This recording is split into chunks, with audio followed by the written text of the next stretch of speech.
Assalamualaikum warahmatullahi wabarakatuh. Halo teman-teman semuanya, perkenalkan nama aku Nurul Muhibbah. Aku dari Prodi Pendidikan Guru Madrasah Ibtidaiyah Institut Agama Islam Darussalam Martapura semester 3. Pada kesempatan ini aku akan membahas materi tentang hakikat pendidikan IPA di SD maupun MI.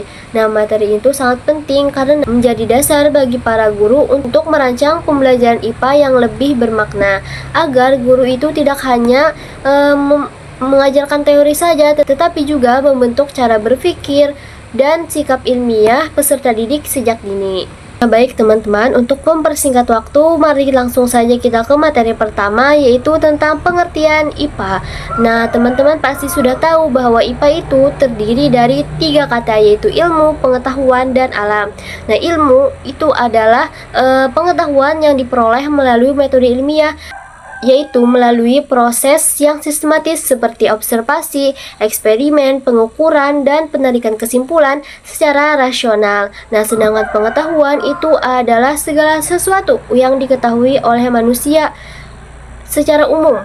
Sedangkan pengetahuan itu adalah segala sesuatu hal yang umum yang diketahui oleh manusia, baik itu yang berkaitan dengan agama, sosial, budaya, lingkungan sekitar, dan lain sebagainya yang diperoleh tanpa harus melakukan metode ilmiah tadi. Bisa dikatakan bahwa tidak semua pengetahuan itu bisa disebut dengan ilmu. Karena apa? Karena cara perolehannya itu berbeda teman-teman. Sedangkan alam itu adalah hal yang ada di sekitar manusia dan bukan buatan manusia.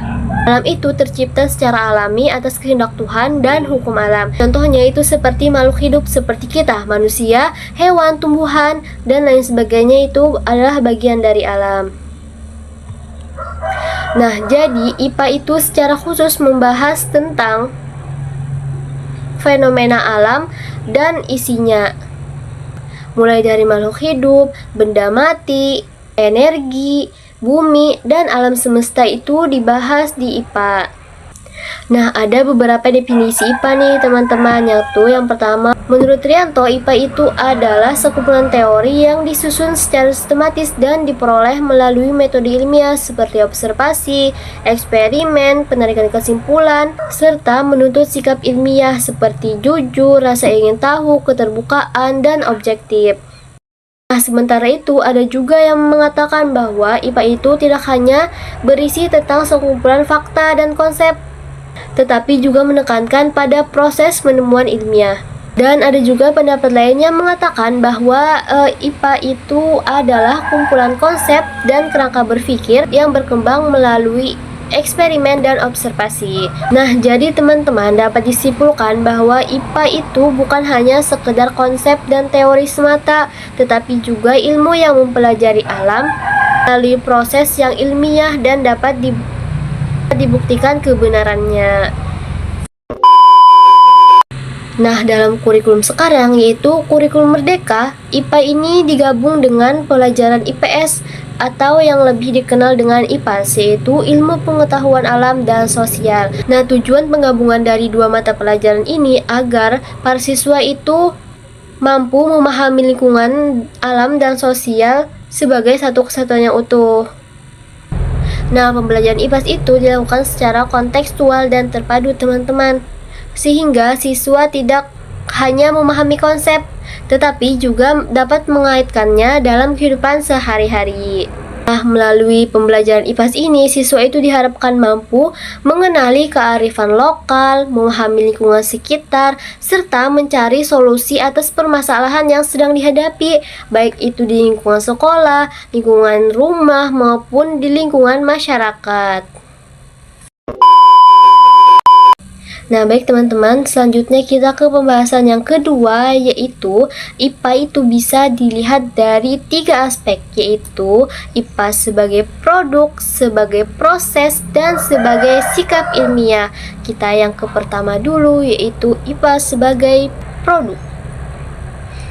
IPA sebagai produk itu adalah merupakan hasil akhir dari proses ilmiah yang berupa konsep, fakta, prinsip, hukum, dan teori yang telah teruji kebenarannya. Nah, contohnya itu seperti hukum Newton, konsep fotosintesis, ataupun prinsip perubahan wujud benda. Nah, itu semua itu merupakan hasil dari penelitian para ilmuwan yang mana dilakukan melalui observasi dan eksperimen. Nah, dalam konteks pendidikan, memahami IPA sebagai produk itu membantu siswa menyadari bahwa ilmu pengetahuan itu tidak datang secara tiba-tiba, tetapi melalui proses penelitian yang panjang. Nah, pemahaman ini tuh membantu siswa agar berpikir secara logis, kritis, dan berbasis bukti, serta tidak mudah menerima informasi tanpa dasar ilmiah. Nah, dengan demikian, IPA sebagai produk adalah kumpulan ilmiah yang tersusun secara sistematis dan menjadi materi pembelajaran di sekolah.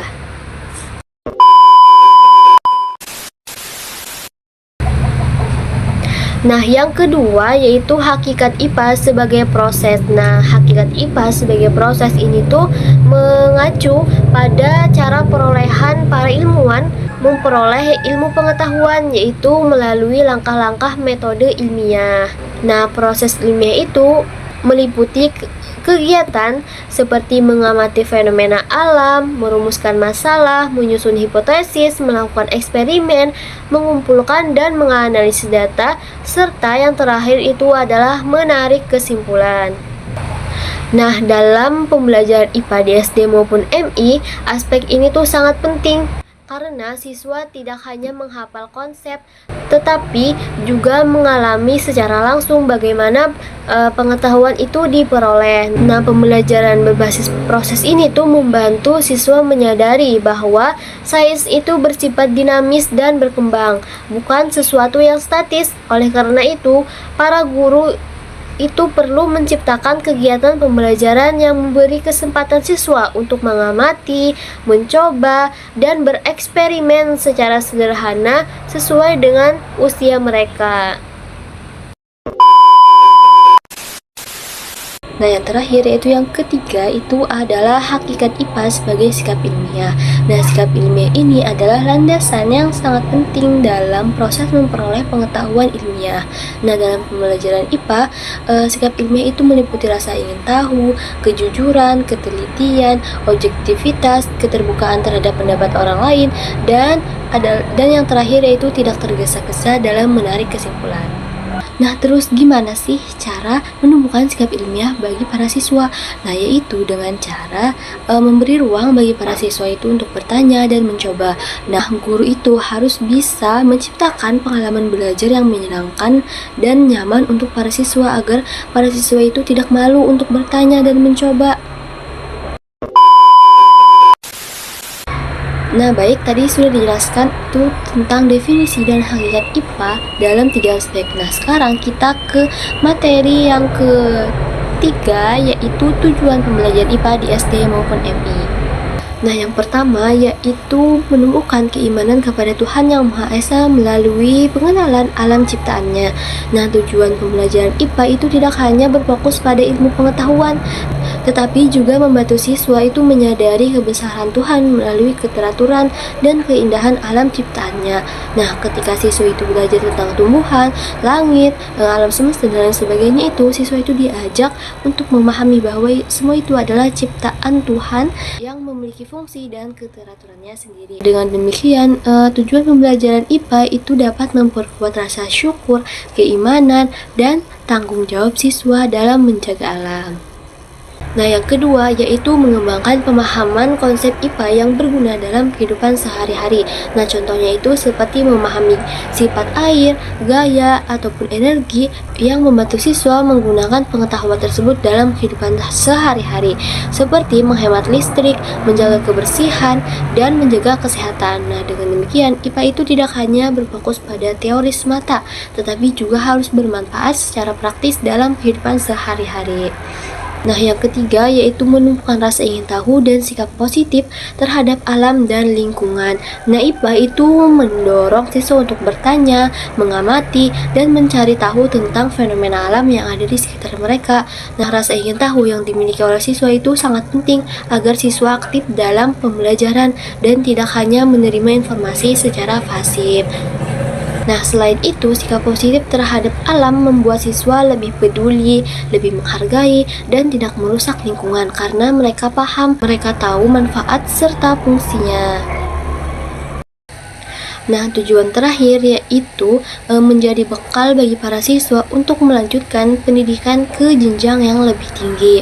Nah, pembelajaran IPA di SD maupun MI itu adalah berfungsi sebagai dasar pengetahuan dan keterampilan untuk mempelajari IPA di SMP maupun SMA dan seterusnya. Nah, konsep dasar, cara berpikir ilmiah, dan sikap belajar yang dibentuk sejak SD itu membantu siswa lebih siap dan percaya diri dalam menghadapi pembelajaran yang lebih kompleks ke jenjang-jenjang berikutnya. Nah, jadi teman-teman dapat disimpulkan bahwa tujuan pembelajaran IPA di SD maupun MI itu tidak hanya membekali siswa dengan pengetahuan tentang alam saja, tetapi juga menumbuhkan keimanan, rasa ingin tahu, keterampilan ilmiah, kepedulian lingkungan, serta untuk melanjutkan ke jenjang-jenjang yang lebih tinggi lagi. Nah, baik, selanjutnya kita ke materi terakhir atau materi keempat, yaitu tentang ruang lingkup pembelajaran IPA di SD maupun MI. Nah, tadi sudah dijelaskan bahwa pembelajaran IPA itu tidak hanya berfokus kepada teori semata, tetapi juga berperan dalam menumbuhkan kesadaran siswa terhadap persoalan lingkungan seperti pencemaran, perubahan iklim, dan pemanfaatan sumber daya alam secara bijak. Nah, menurut Permendiknas nomor 22 tahun 2006 tentang standar isi ruang lingkup pembelajaran IPA itu meliputi 4 aspek utama. Nah, yang pertama yaitu tentang makhluk hidup dan proses kehidupannya. Ini tuh mencangkup ataupun meliputi tentang kajian tentang manusia, tumbuhan, hewan, serta interaksi dengan lingkungan dan kesehatan. Nah, yang kedua yaitu tentang materi dan benda. Nah, ini tuh mencangkup ataupun meliputi sifat dan kegunaan benda padat, cair, dan gas dalam kehidupan sehari-hari. Nah, yang ketiga yaitu energi dan perubahannya. Ini tuh meliputi gaya, bunyi, panas, listrik, magnet, serta pesawat sederhana. Nah, yang terakhir yang keempat yaitu bumi dan alam semesta. Itu mencangkup membahas tentang tanah, bumi, sistem tata surya, dan benda-benda langit lainnya. Nah, dalam ruang lingkup tersebut itu pembelajaran IPA diharapkan mampu menumbuhkan kepedulian siswa terhadap lingkungan sekaligus melatih siswa dalam memahami fenomena alam secara ilmiah sejak usia dini. Nah, baik, sebagai penutup dapat disimpulkan dari materi yang sudah dijelaskan tadi bahwa hakikat pendidikan IPA di SD maupun MI itu mencangkup 3 aspek utama, yaitu IPA sebagai produk, sebagai proses, dan sebagai sikap ilmiah. Nah, ketiga aspek ini tuh harus diintegrasikan secara seimbang agar pembelajaran IPA tidak hanya menghasilkan siswa yang tahu tentang konsep, tetapi juga mampu berpikir ilmiah dan memiliki sikap yang bertanggung jawab terhadap lingkungan. Nah, demikianlah pemaparan materi dari saya tentang hakikat pendidikan IPA. Semoga bermanfaat dan menambah wawasan kita. Saya akhiri. Wassalamualaikum warahmatullahi wabarakatuh. Dadah.